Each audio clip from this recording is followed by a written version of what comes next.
Hey everyone, if you're trying to rank data in Excel, there's a simple function that will help you do that. In this example, we have the test scores of 6 different students and we want to rank them from the best score to the worst score. And this isn't too difficult of a task. Just looking at the data, you can easily see that Candace has the highest score, so that would be ranking number 1. And then in second, Adam and Aaron are tied with a 93, and so on and so forth. But if you have a large set of data, you might not want to do it that way.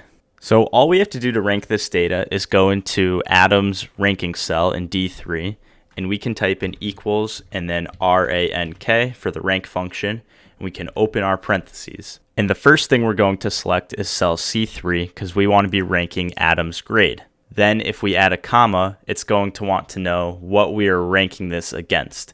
And we can simply highlight C3 to C8 because we want to rank Adam's 93 within the range of all of these scores. And then finally, we'll add one more comma, and it wants to know if we will be ranking descending or ascending. And for this example, we want to rank highest to lowest, which would be descending. So we will type in a 0 and close our parentheses, and then we can hit enter. And you can see that Adam's ranking is number 2.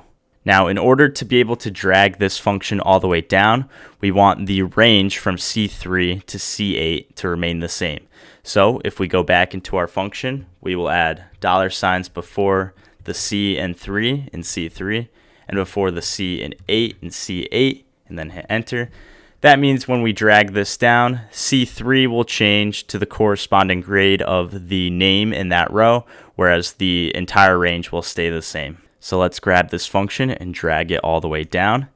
And then you'll see Candace ranks first, and then Adam and Aaron rank second. Since they are tied for second, they both appear with the number 2. Then we skip number 3 because they are tied for second and third.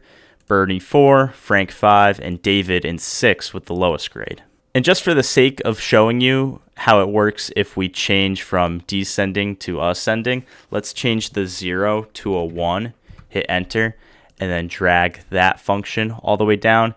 And you'll see now David is given the ranking of 1 for the lowest grade, and Candace gets the highest ranking of 6 for the highest grade.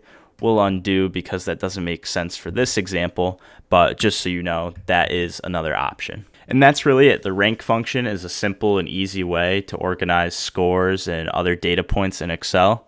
Hopefully this helps out for what you were looking for. If it did, feel free to leave a like and subscribe if you haven't already. I'll see you in the next one. Thanks.